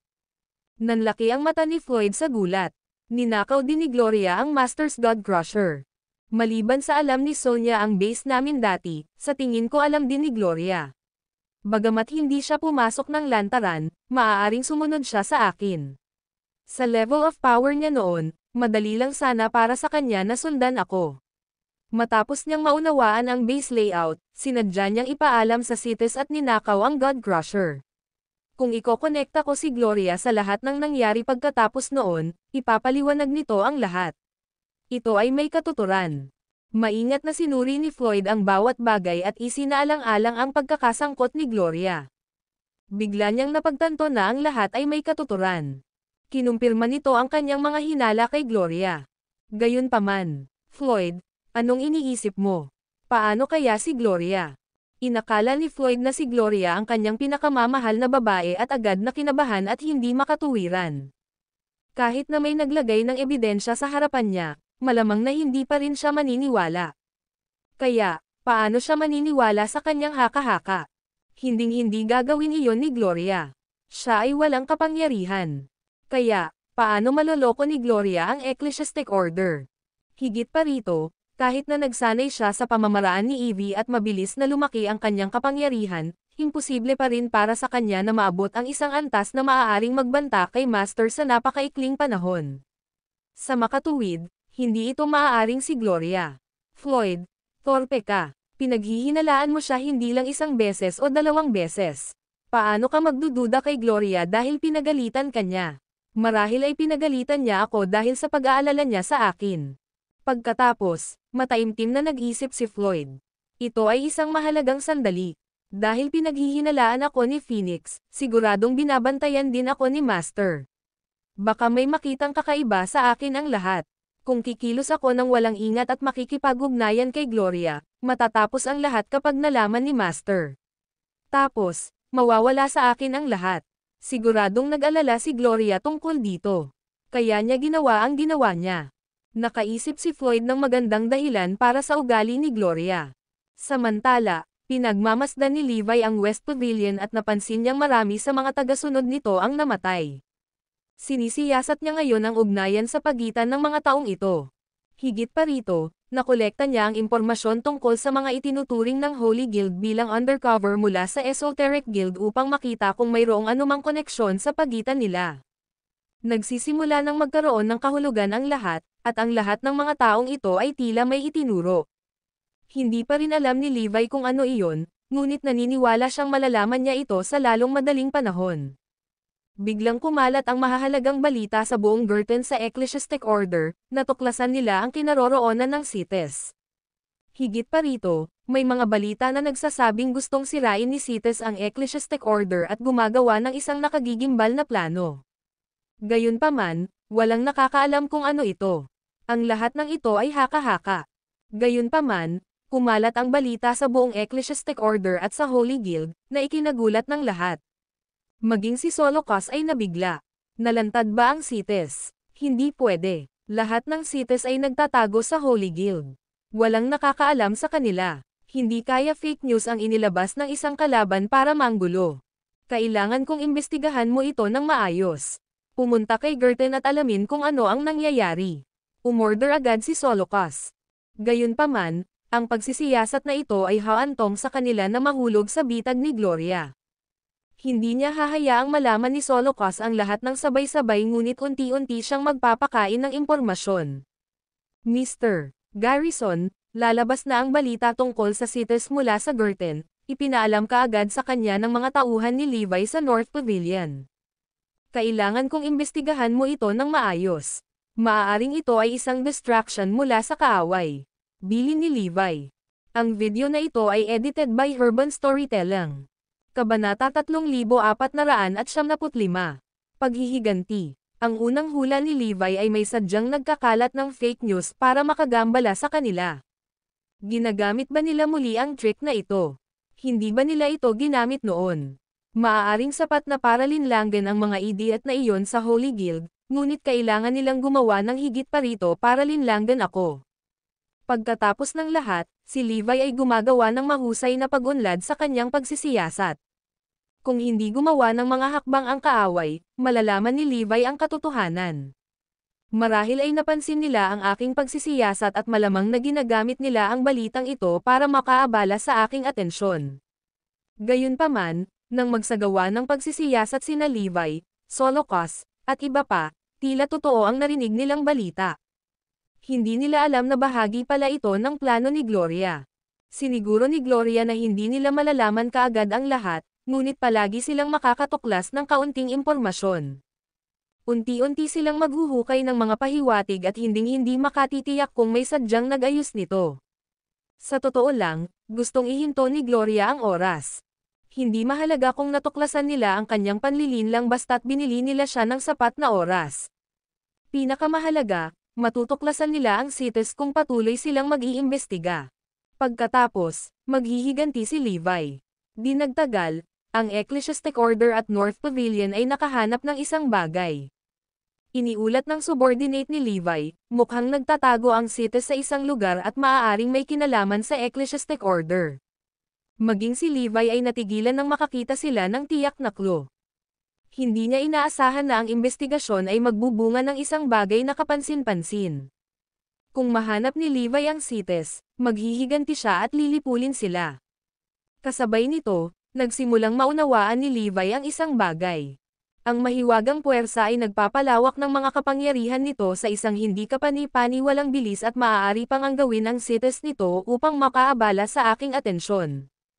Kaya, kailangan kong saklawin ang lahat ng direksyon. Ang misteryosong puwersa na ito ay lumalaki pa rin, kaya kung hindi ako kumilos ng mabilis, ito ay lalago ng wala sa kontrol. Dapat kong sirain ito bago ito maabot ang rurok ng kapangyarihan. Mukhang hindi ang Cites ang pangunahing isyu dito. Sa halip, ang pangunahing focus ay dapat na ang mahiwagang puwersa. Gayunpaman, magpapatuloy ako sa pagsisiyasat sa ngayon at lipulin ang alinman ang una kong matuklasan. Alam ni Levi na hindi siya dapat tumuon sa pagsisiyasat sa Cites ng mag-isa. Kakailanganin din niyang ipagpatuloy ang pagsisiyasat sa West Pavilion. Higit pa rito, hahayaan niya ang North Pavilion at ang iba pa na imbestigahan ang Cites. Samantala, magkasama sina Solocas at Magdalena sa Holy Guild. Bakas sa mukha ni Solocas ang pagtataka. Ano? Nagagawa mong makahanap ng mga pahiwatig. Nahanap mo ba ang kanilang koneksyon sa Ecclesiastic Order? Oo, sa paghuhusga mula sa mga pahiwatig na mayroon tayo sa ngayon, tila alam nila ang tungkol dito. Sagot ng nasasakupan. Naging mataimtim ang ekspresyon ni Magdalena. Pagkatapos, kumunat ang noo ni Solocos at sinabing, imposible iyon. Walang nakakaalam tungkol sa CITES na nagtatago sa Holy Guild maliban sa amin. Ang bagay na ito ay isang nangungunang sikreto. Bagamat nagtatago ang CITES sa Holy Guild, kami lang ang nakakaalam nito. Akala ko kontrolado na natin ang lahat. Walang makakaalam sa kanilang kinaroroonan. Higit pa rito, ang CITES ay mas mapagbantay kaysa sa amin. Dahil naghiwalay sila, walang makakaalam tungkol sa kanilang pag-iral.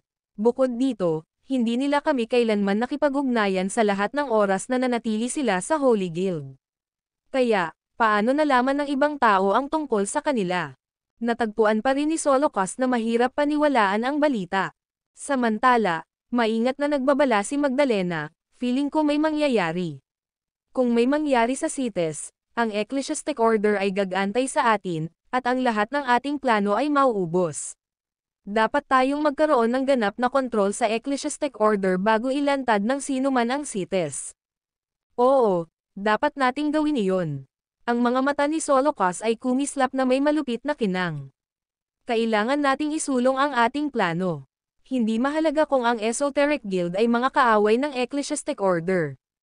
Atake natin kaagad ang Esoteric Guild at pahirapan silang dalawa. Pagdating ng oras, maaari tayong makipagsanib puwersa sa CITES at tapusin ang Esoteric Guild at ang Ecclesiastic Order ng sabay-sabay. Tumanggaw si Magdalena bilang pagsang-ayon. Oo, gawin natin yan. Kung gayon, dapat ba nating abisuhan si Master Yusuf? Kung tutuusin, malaking tulong sa amin ang medical guild niya. Kung makakasama siya sa amin, magiging mas madali ang laban sa Esoteric Guild. Maaari rin itong makinabang sa aming plano. Gayunpaman, umiling si Solocos. Hindi. Ang video na ito ay edited by Urban Storytelling. Kabanata 3496. Ang huling pag-asa niya. Napakunot ang noo ni Magdalena sa pagkataranta. Masyadong makapangyarihan si Master Yusuf. Kaya, ang kanyang presensya ay maaaring hindi para sa ating kapakinabangan. Dapat muna nating isecure ang lahat bago humingi ng tulong sa kanya. Tila takot na takot si Solocos kay Yusuf. Kahit na si Yusuf ay nahuhumaling sa paggawa ng mga table tasks, siya ang pinakamalaking banta sa akin. Masyado siyang malakas at pinakamalapit sa mga taong konektado sa ministro. Natatakot ako kapag napagod siya sa paggawa ng mga table tasks, baka bigla siyang magdesisyon na kunin ang Ecclesiastic Order. Dapat malaman ng isang tao na si Yusuf ay may paggalang ng maraming tao sa Ecclesiastic Order. Kung sakaling magpasya siyang manguna, halos lahat ay susuportahan siya. Higit pa rito, si Solocos ay binigyan ng bayad sa Ecclesiastic Order bilang huling paraan. Kung magpasya si Yusuf na pumalit, natakot si Solocos na lahat ay lumipat sa pagsuporta sa kanya. Hindi nais ni Solocos na makita iyon na nagiging katotohanan.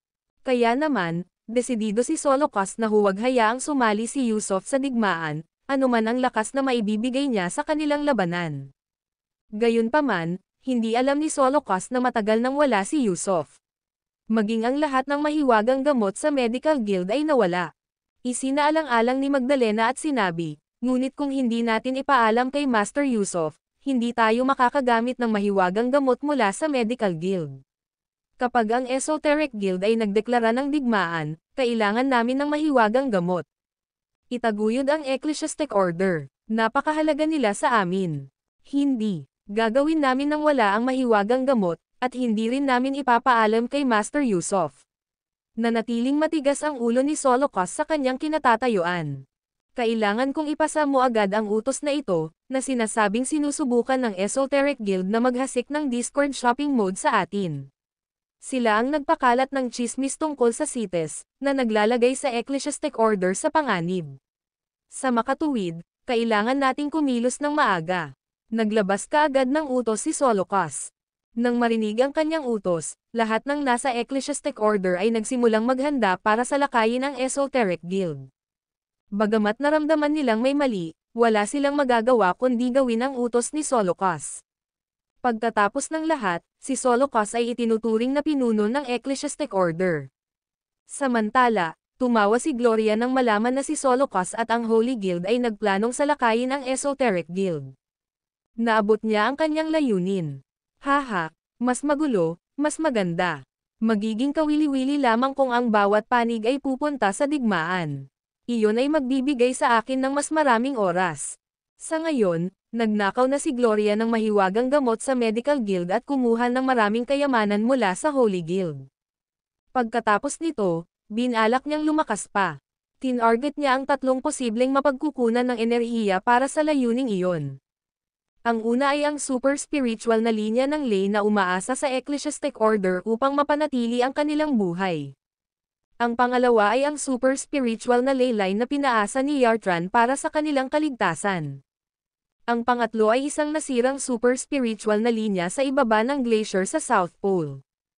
Ang unang dalawang super spiritual na linya ng ley ay napakalakas pa rin at hindi pa nailalabas ang kanilang buong kapangyarihan.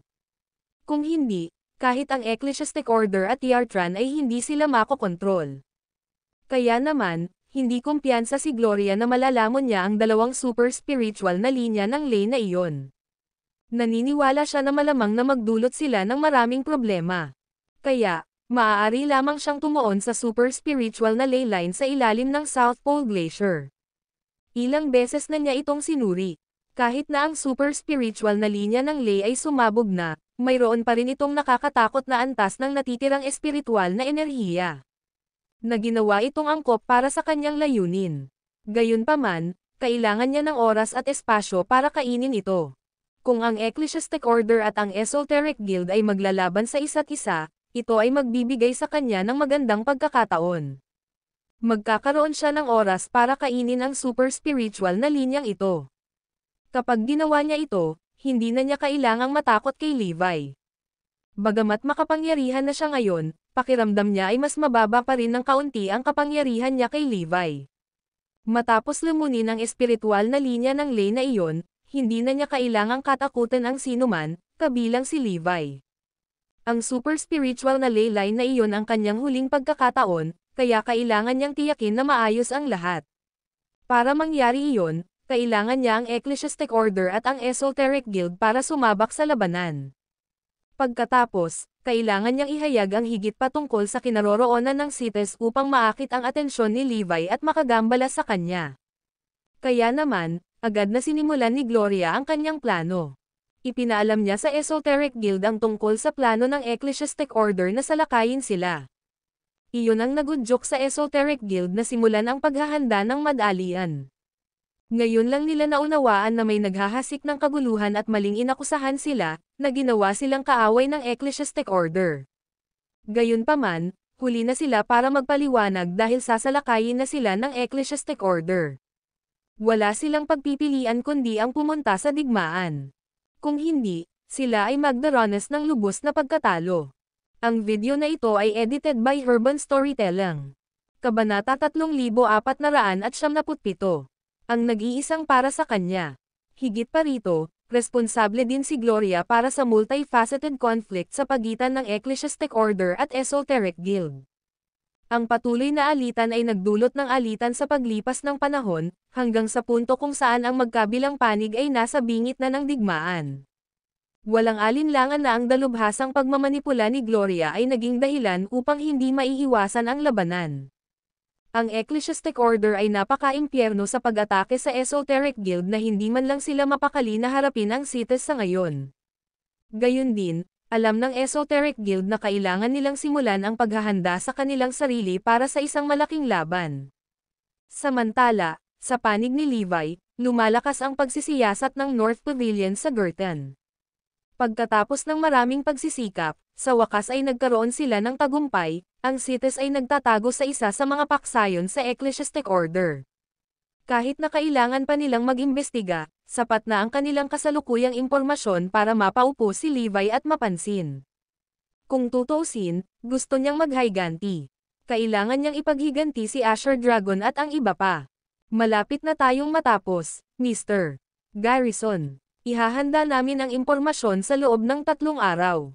Paniniguro ng isa sa mga miyembro ng North Pavilion. Nang malaman na malapit na nilang malaman ang kinaroroonan ng CITES, nakaramdam ng galit si Azure Dragon at ang iba pa sa kanilang mga dibdib. Ang oras para sa paghihiganti ay sa wakas ay narito na, at maging sina Forlivia at Zoe ay inaabangan ito. Gusto ng lahat na ipaghiganti si Azure Dragon at ang kanyang grupo, ngunit nakakagulat, si Floyd lang ang halos hindi nag-react sa balita. Noon pa man ay siya ang pinakamasigasig sa pagtulong kay Azure Dragon na makaganti, ngunit ngayon, siya ay walang iba kundi isang walang laman na shell ng isang tao. Para sa ilang kadahilanan, hindi siya interesado sa anumang bagay at kahit na tila walang malasakit sa pag-asam ng pagsubaybay sa CITES. Hindi na kailangang sabihin, sina Zoe, Forlivia, at ilang iba pa ay natarante sa kanyang kakaibang pag-uugali. Well, hindi dapat mangyari iyon. Kung alam ni Floyd ang kinaroroonan ng mga CITES, siya ang unang tumalon at sumigaw na gusto silang ibaba. Bakit wala man lang reaksyon mula sa kanya? Di nagtagal, mas maraming tao ang nahuli sa kakaibang kilos ni Floyd. Sa pagkakaintindi nila sa huli, ang hindi pagpansin sa ganoong mahalagang bagay ay wala sa kanyang pagkatao. Si Floyd ang uri na pupunta sa mga dulo ng mundo para sa kanyang mga kaibigan at hindi lamang magpapakita ng suporta. Sa madaling salita, palagi niyang sinusunod ang kanyang pagsasalita.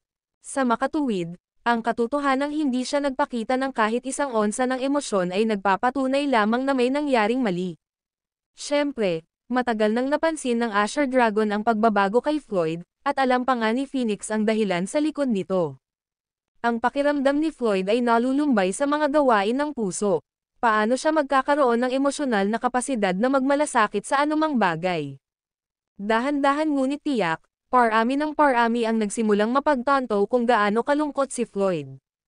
Nay, wala si Floyd kamakailan. I think may nangyari na. Natatarantang sabi ni Forlivia. Oh, I wonder what's wrong with him, sagot ni Zoe na parehong curious at tuliro. Sa kabutihang palad, masyadong abala si Levi sa kanyang pagsisiyasat upang suriin si Floyd. Kung hindi, naisip niya ang huli sa isang tingin lang. Mula noong huli nilang pakikipag-ugnayan, hindi na muling nakipag-ugnayan si Gloria kay Floyd, ngunit hindi ito naging hadlang sa pagsuko nito sa kanya. Naghihintay pa rin siya sa sagot nito, umaasang maaaring humingi ito ng tawad sa mga masasakit niyang salita at sa pagkawala ng galit. Bagamat walang tigil sa paghihintay at pagpapantasya si Floyd, ipinagpatuloy ni Gloria ang malamig na balikat. Ang katotohanan ay ganap na kabaligtaran ng kanyang inaasahan.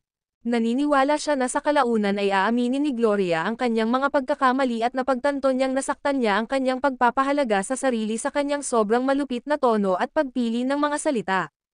Higit sa lahat, sigurado siyang darating ito para aliwin siya. Sa kasamaang palad, hindi natupad ang kanyang mga pangarap, kaya't walang pagpipilian si Floyd kundi ang magpatuloy sa paghihintay at pagnanais. Sa huli, habang naghintay siya, lalo siyang nanlumo. Isang pakiramdam ng pag-abandona ang bumalot sa kanya, dahilan upang gumugol siya araw-araw sa kalungkutan at lubos na kawalan ng pag-asa. I'm starting to think na iiwan na ako ni Gloria for good. Paano kung ang dati nating pakikisalamuha ay huli na rin natin? Sa namumuong mga alalahanin sa loob niya, parating naramdaman ni Floyd na siya ay naluluha. Nako, hindi ko ito matiis. Kung talagang iiwan ako ni Gloria, katapusan na ng mundo ko. Hindi ko kakayanin ang kalungkutan. Dahil dito, lalo lang nalungkot at nabaliw si Floyd sa paglipas ng mga araw.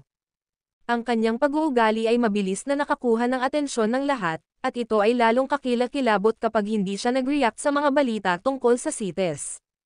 Wala na sa isip ni Floyd ang paghihiganti dahil ang tanging naiisip niya ay si Gloria. Siya lang ang para sa kanya. Walang paraan na mabubuhay siya nang wala siya. Kaya bakit kailangan pa niyang pakialaman ang mga bagay ng ibang tao? Ang video na ito ay edited by Urban Storytelling. Kabanata 3478. Iapon ba ako? Napabuntong hininga si Phoenix. Nakakatakot ang nagagawa ng wasak na puso sa isang tao. Di nagtagal, nagpa siya si Zoe na lapitan si Floyd. Floyd, ano bang nangyayari sa'yo? May nangyari ba? Nang marinig iyon, napaatras si Floyd sa gulat. Ay, shitty. Inaakit ko ang atensyon ko sa sarili ko. Hindi naman problema si Phoenix at ang iba dahil alam kong hindi sila magsasalita kay Master. Pero iba si Mrs. Garrison. Malamang na ibabahagi niya ang kanyang mga alalahanin sa kanya, at iyan ay nakapipinsala. Maaaring hindi ko ito iniisip, ngunit walang alinlangan na makakaapekto ito kay Gloria. Paano ko hahayaang mangyari iyon kung nanumpa akong protektahan siya sa buhay ko? Ay, hindi. I can't afford to mess up at this juncture. Pagkatapos ng maraming pag-aalinlangan, nagpasya siyang sabihin kay Zoe ang parehong dahilan na ibinigay niya kay Phoenix. Pakiusap huwag mong sabihin sa iba ang tungkol dito, Mrs. Garrison. Nasa akin ang aking pagmamataas, at gayon din siguro. Kung may mabalitaan na ang kanyang senior na alagad ay nasa bagsak dahil sa mga gawain ng puso, ito ay isang kahihiyan para sa aming dalawa. Hinimok ni Floyd, na lumampas sa lawak ng pagpapahiya sa kanyang sarili at ginawa siyang parang ang pinakawalang silbi at walang kwentang tao sa mundo. Dahil doon, natitiyak niyang ang hinala ni Zoe ay magbibigay daan sa pakikiramay at tutulong itong ilihim kay Levi. True enough, lamambat ang puso ni Zoe. Pagkaraan ng ilang sandali na aliwin si Floyd, inutusan niya ang lahat na iwanan siya ng mag-isa at ihinto ang pagtatanong ng mga nagtatanong na tanong. Hindi lang nila dapat ilabas ang kwento, ngunit hindi rin sila pinapayagang ipaalam kay Levi. Kung wala si Gloria, hindi maikakailang matalino si Floyd. Dalubhasa niyang kayang manipulahin ang lahat at pakainin sila sa kanyang kamay, tulad ng ginawa niya kay Zoe. Sa huli, natuwa lang siya na nalampasan niya ang isa pang hadlang. Bago umalis, nagbigay pa si Zoe ng mga payo. Kailangan mong malaman kung kailan ka dapat bumitaw, Floyd. Baka hindi ka talaga niya gusto, so what's the point of hold on to her? Mataimtim na sabi niya. Sa huli, mas sasaktan mo ang sarili mo. Hindi lang sulit. Abay parang matalim na kutsilyo ang tumusok sa puso ni Floyd. Naramdaman na niya ang paglayo ni Gloria sa kanya, ngunit kinailangan ni Zoe at Phoenix na magpahid ng asin sa kanyang mga sugat sa pamamagitan ng pagmumungkahi na hindi pa siya nito nagustuhan noong una. Kung ginawa niya, matagal na niya itong kinontak. Lahat ng iba ay isang dahilan lamang. Tama yan. Kung talagang gusto ako ni Gloria, maglakas loob siya sa anumang panganib na makipag-ugnayan sa akin. Kabalintunaan, sinabi ni Floyd kay Gloria na panatilihing minimum ang kanilang pakikipag-ugnayan. Ngayon, tila nabaligtad ang mundo, at siya ang nagpupumilit na makipag-ugnayan sa kanya, para lamang tinanggihan siya nito ng tahasan. Hindi ko gets. Hindi ba dapat ang honeymoon phase ng ating relasyon ay puno ng passion? Logically speaking, walang dapat pumipigil kay Gloria na makipag-ugnayan sa akin, so what's with this radio silence? Hindi ko itinatanggi na puno ng panganib ang sitwasyon namin, pero pagdating sa usapin ng puso, hindi ba dapat may magawa siya para sa kanyang minamahal? Pagkatapos ng lahat, ano ang isang maliit na panganib? Sa kasamaang palad, naging malinaw na hindi kailanman ginawa ni Gloria ang anuman para kay Floyd.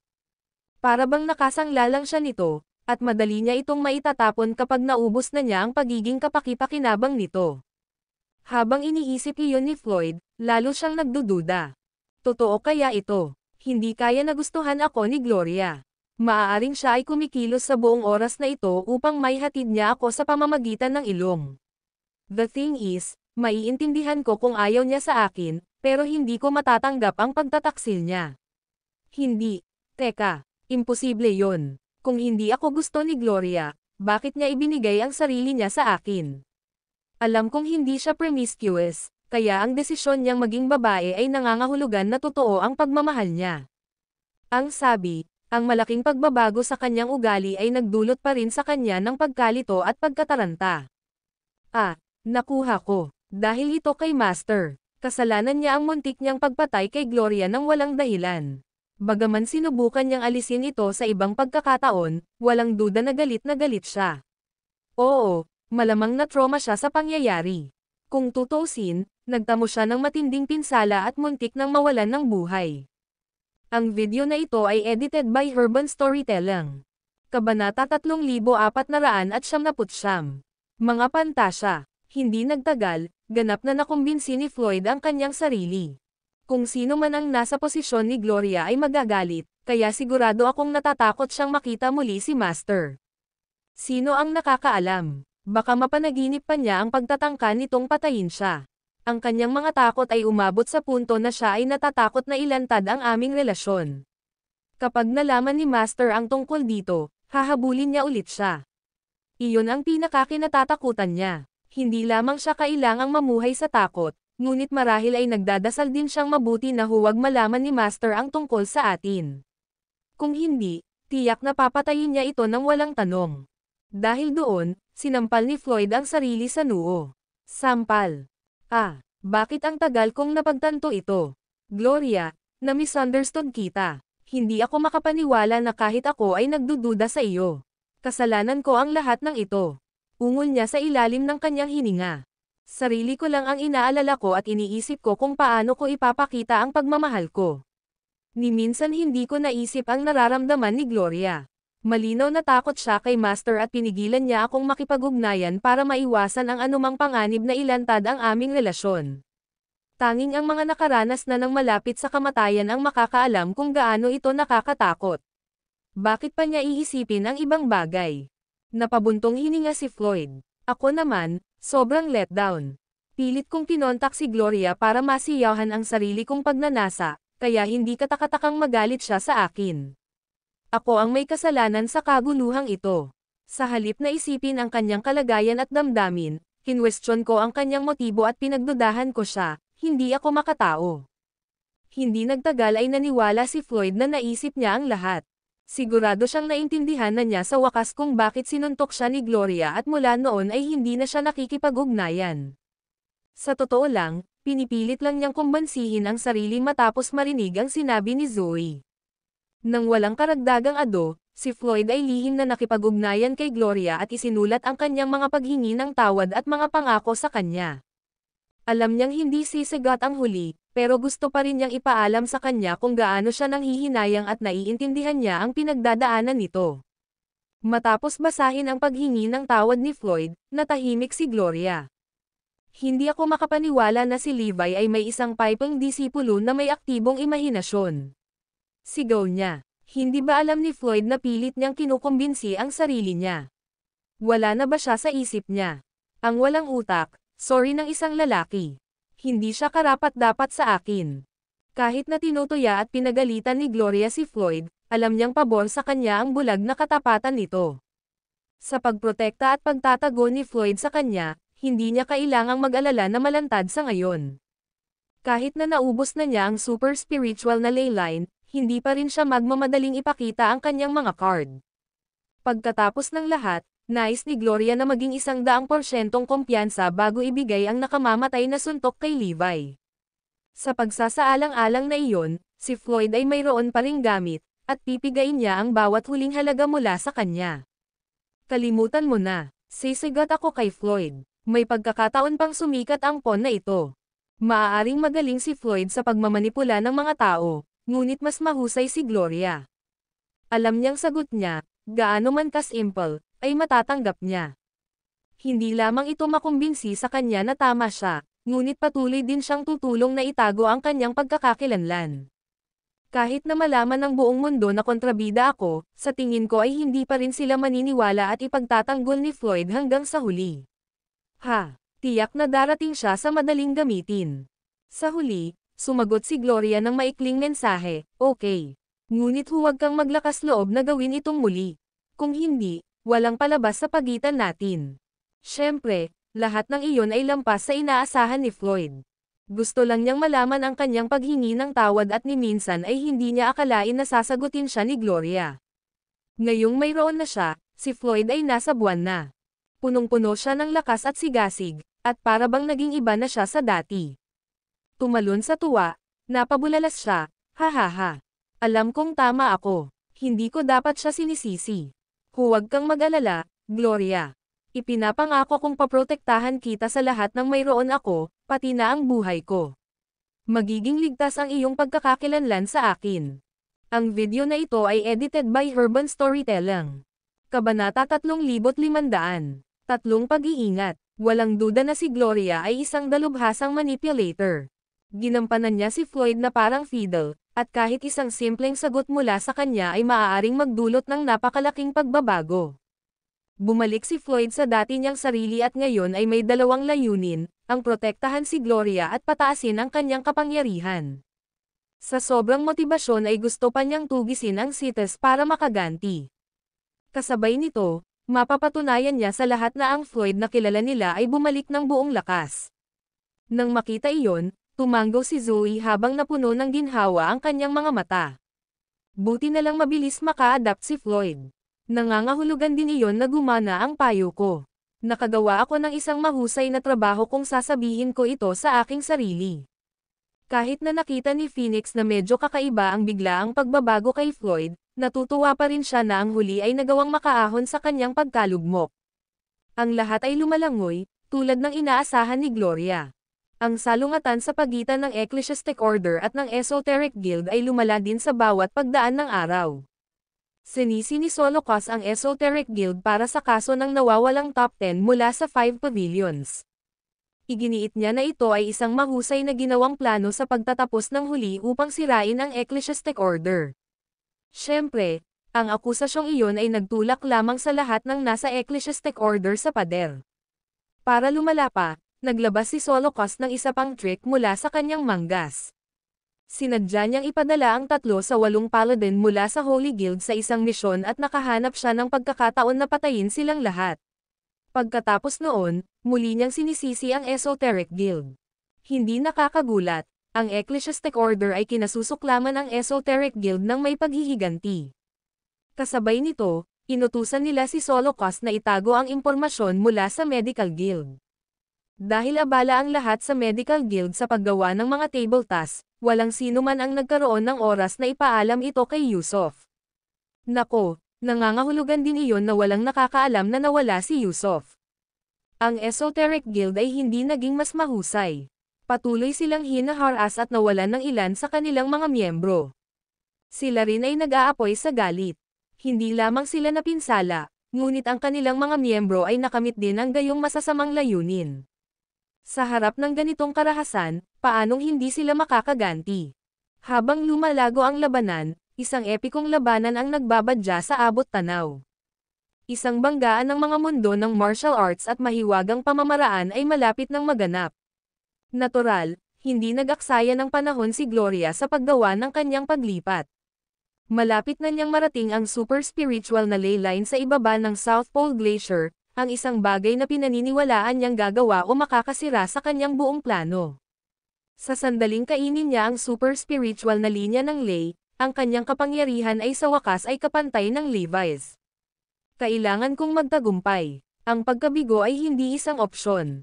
Dahil sa plano ni Gloria, kumalat na parang apoy ang chismis tungkol sa CITES na nasa Girton. Nakakuha ito ng labis na atensyon na kahit si Levi ay nagpasya na itigil ang kanyang pagsisiyasat sa West Pavilion at gumawa ng paglalakbay sa Girton. Pagkatapos ng lahat, ang CITES ay malapit ng lumitaw. Sa patuloy na pag-aapoy ni Solocos at Gloria, hindi nagtagal ang Esoteric Guild ay naglunsad ng tagong pag-atake. Habang papalapit ang showdown, abala ang mga party na kasali kaya walang nakapansin kay Gloria. Nanumpa pa nga ang Bone Grandmaster na papasok at tutulong na gambolin si Levi at ang kanyang koponan kung kinakailangan ng sitwasyon. Ito ay isang dobleng pag-iingat, at si Gloria ay higit na masaya dito. Gayunpaman, ang totoo ay gumawa siya ng isa pang pag-iingat. Naka-recruit na siya ng mga assassin organization tulad ng The Furies, Zar, at Bloodleaf. Sa sandaling matanggap nila ang kanyang mga order, ang lahat ng mga assassin ay maglulunsad ng agarang pag-atake sa base ni Levi. Salamat kay Floyd, alam pa ni Gloria ang tungkol sa mga lokasyon ng mga pasilidad sa ilalim ng lupa. Sa kanyang 3 pag-iingat sa lugar, si Gloria ay nagtitiwala na siya ay maiiwang hindi maaabala. Gusto niyang lalamunan ang super spiritual na linya ng ley at maging ang isang tao na makakalaban kay Levi. Hindi na niya kinailangan pang matakot kay Levi Garrison. Ito na ang huling pagkakataon, Bone Grandmaster. Hanggat kaya nating hawakan ang kuta, hindi ko na kailangang katakutin ang sinuman. Bulalas ni Gloria. Iyon ang naging punto ng kanyang buhay, at lubos siyang natuwa. Nangyayari na. Nagsimula na ang labanan sa pagitan ng Ecclesiastic Order at Esoteric Guild. Ang labanang ito ay walang alinlangan na laganap at lalakas sa paglipas ng mga araw. Sa wakas, naganap na ang epikong labanan na inayos ni Gloria. Nang walang karagdagang abala, nagmamadali siyang pumunta sa super spiritual na ley line sa ilalim ng South Pole Glacier at naramdaman ang pagdagsa ng espiritual na enerhiya sa hangin. Isang ngiti ang sumilay sa mukha ni Gloria. Bagay ito sa akin. Kung lalamunan ko ang lahat ng enerhiyang ito, makakalipad ako.